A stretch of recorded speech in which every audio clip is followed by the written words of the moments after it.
Hey everyone, welcome back. So, quick update from Jaan Yaman's Spain era. The Butterfly Labyrinth, El Laberinto de las Mariposas, is actively moving through Tenerife. And I know, Tenerife sounds like just another location name. But the reason it's worth talking about is what it suggests about the kind of show they're actually making. A romantic spy thriller lives and dies on pace. It's not enough to have a good-looking lead and a mysterious plot. The series has to feel like it's moving. Like the world is bigger than one room, one street, one safe space. You need environments that change the mood fast. A bright public place that suddenly feels unsafe. A quiet corner that turns into a trap. A calm conversation that becomes a threat in 2 seconds. And Tenerife is the kind of place that can deliver that range without the production looking cramped or small. Think about it. You can shoot modern city frames, coastline, ports, narrow streets, open scenic shots, industrial zones, without leaving the same general region.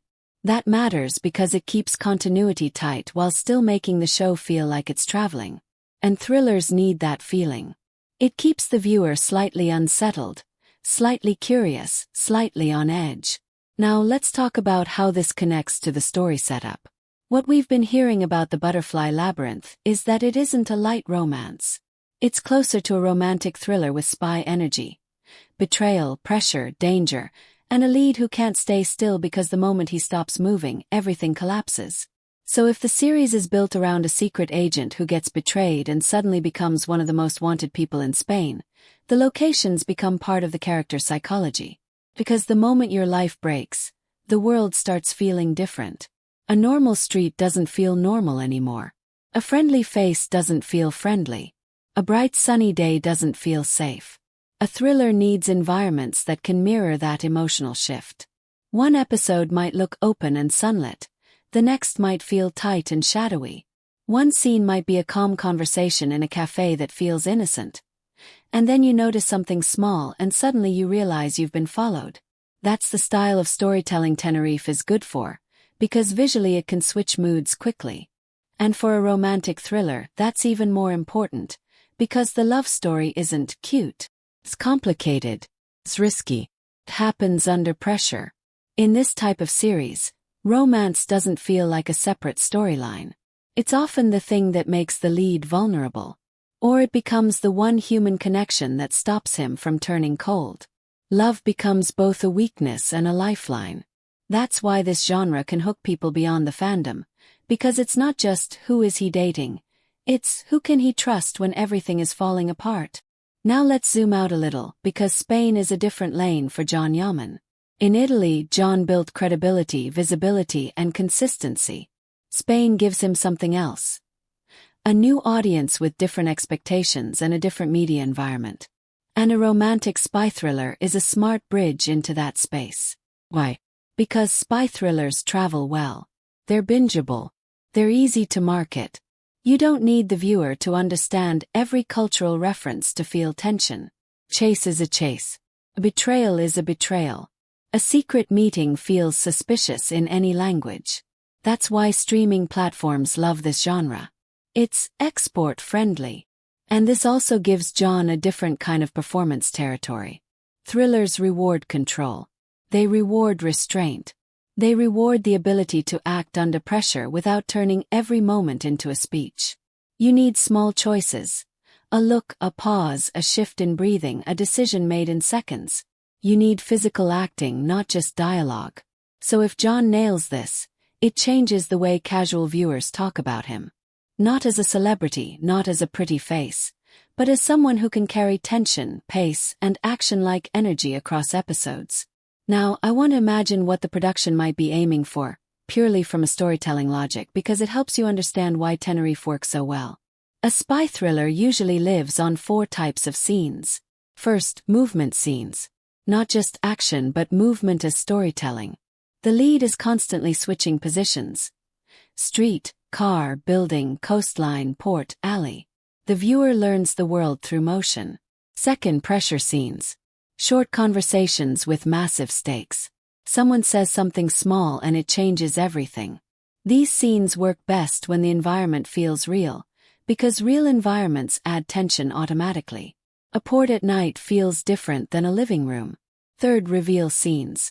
The moment you realize the betrayal wasn't a mistake, it was planned. Or the moment a trusted person becomes suspicious. These scenes often need a strong atmosphere. Lighting, space, sound. Tenerife can give that with natural variety. Fourth, intimacy under danger. Not romantic comedy intimacy. Intimacy under pressure. Two people connect because they might not survive tomorrow.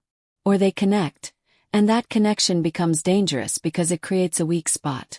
This is where romantic thriller becomes addictive. Now, imagine this show executing those 4 lanes well. Movement, pressure, reveals, intimacy. You automatically get a series that feels expensive, fast, and watchable. And that's the whole goal if you want wider reach.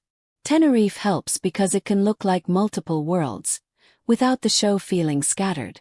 Keeps everything in one coherent visual identity while still giving you variety. That's why I like seeing the project tied to a location like that. Not because it's trendy, but because it suits the genre. Now let's talk about what viewers should realistically expect next. I'm not here to do the trailer tomorrow routine. Shows don't work like that. But there is a normal rhythm most productions follow once filming is visibly underway and the marketing starts warming up. First, official images become more frequent. Then, short teaser-style clips start appearing. Sometimes just seconds, sometimes behind-the-scenes style. Then you start hearing consistent wording around timing. A window, a year, a season. And eventually the platform messaging becomes clearer, where the show stops being a project and starts being a release. That's the phase change that matters. Because that's when casual viewers outside the fandom start paying attention. And that's also the moment you can judge whether the series is being positioned as a priority, or just placed quietly in a catalog. Now, from a pure career perspective, I think this project is interesting for one reason. It can expand Jaan's identity. When you do romantic leads for years, people think they already know your range. Even if they don't. A thriller changes the conversation. Suddenly it's not, is he charming? It's, can he hold tension? Can he carry a chase? Can he make danger feel real? Can he make silence interesting? Those are different questions. And those questions are closer to international streaming logic than to classic celebrity logic. So if the writing is tight and the pacing is sharp, this show can bring a new wave of viewers who don't care about fandom history. They just want a bingeable thriller with chemistry and momentum. Now let me ask you something. When you picture Jaan Yaman in the next few years, what lane do you actually want for him? Do you want him leaning into this spy thriller identity? More tension, more edge, more risk? Or do you prefer him in bigger adventure roles like Sandokan? Larger scale, iconic hero energy, event series vibes. Drop your take in the comments. And if you're not subscribed, subscribe. I'll keep these updates clear, simple, and worth your time. See you in the next one.